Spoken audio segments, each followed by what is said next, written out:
Hello बच्चों, welcome to Anurag online class. आपका platform में आपका स्वागत है। आज हम लोग हिंदी ग्रामर में आगे पढ़ेंगे सार्थक शब्द कितने प्रकार के होते हैं। अगर आप चैनल पर नए हो तो चैनल को ज़रूर शेयर कीजिए और बेल आइकन को प्रेस करके ऑल नोटिफिकेशन को ऑन कर लीजिए। ठीक है, तो चलिए आज के क्लास को स्टार्ट करते हैं। तो चलिए जानते हैं आज सार्थक शब्द को कितने भाग में बांटा गया। आपको कमेंट करने के लिए मैं बोला था। ठीक है, देखिए कौन कौन भाग में बांटा गया। सबसे पहला जो भाग होता है वो संज्ञा कहा गया, दूसरे भाग को सर्वनाम, तीसरे भाग को विशेषण, ठीक है, और चौथे भाग को क्रिया, पांचवा जो होता है वह क्रिया विशेषण, संबोध, संबंध बोधक, समुच्चय बोधक और विस्मादि बोधक।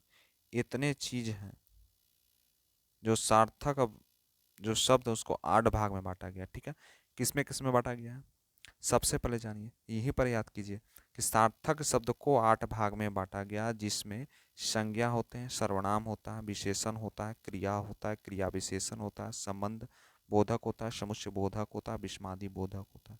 ठीक है, इसके बारे में हम लोग जानेंगे। ठीक है, इसके बारे में धीरे धीरे हम लोग करके जानेंगे, आपको टेंशन नहीं करना है।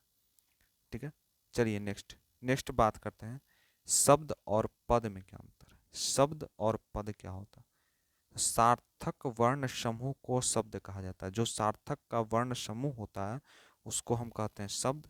ठीक है, किंतु जब इसका प्रयोग वाक्य में हो तो वह व्याकरण के नियमों में बंध जाता है। इसके कारण इसका रूप भी बदल जाता है, तब कोई शब्द वाक्य में प्रयुक्त हो जाते हैं तो शब्द ना कहकर पद कहा जाता है। ठीक है, अब पद और शब्द के बीच का अंतर समझ गए।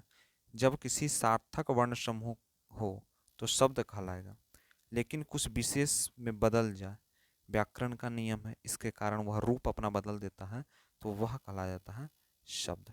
ठीक है, नेक्स्ट जानते हैं शब्द जो होते हैं निरर्थक शब्द क्या होते हैं। दो तरह के शब्द होते हैं, एक सार्थक होते हैं, एक निरर्थक होते हैं।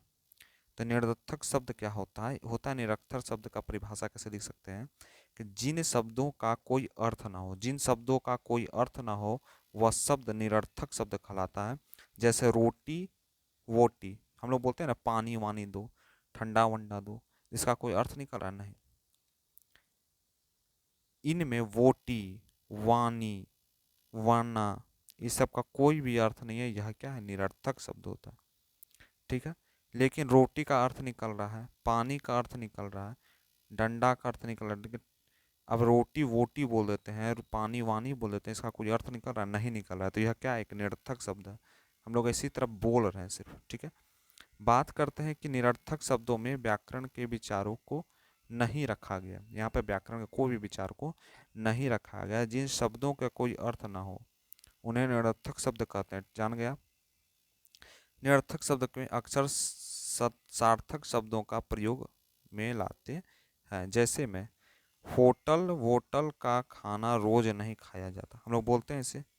ठीक है, यहाँ वोटल शब्द निरर्थक है। यहाँ पे वोटल शब्द जो आ रहा है वह क्या निरर्थक शब्द है। यानी क्या बोलते हैं, होटल वोटल में खाना यहाँ पर रोज नहीं खाया जाता, तो वोटल यह निरर्थक शब्द है। ठीक है, चाय वाय पीना की नहीं, तो चाय वाय जो है यह वाय, यह एक निरर्थक शब्द है। ठीक है, अरे भाई कपड़े वपड़े, है ना, आ गए या नहीं, बोलते हैं ना दोस्तों को बोलते हैं अरे भाई कपड़े उपड़े आ गए, तो वह कपड़े वकपड़े जो होता है ना वपड़े, यह जो है निरर्थक शब्द है।